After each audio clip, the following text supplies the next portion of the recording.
प्रचंड बोल मस्तकों के झुंड, आज जंग की घड़ी की तुम गुहार दो। आन बान शान या की जान का हो दान, आज एक धनुष के बाण पे उतार दो।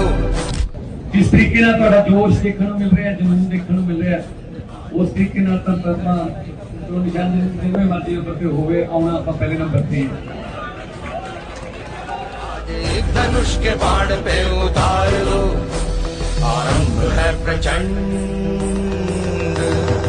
ये वो पार्टी है, असी वो शख्स आ जेड़े पिछले 25 साल 15 साल 30 साल 50 साल पुराने काम सी वो पिछले 3 साल कीते, कई काम पिछले 2.5 महीनों च कीते। आरंभ है प्रचंड।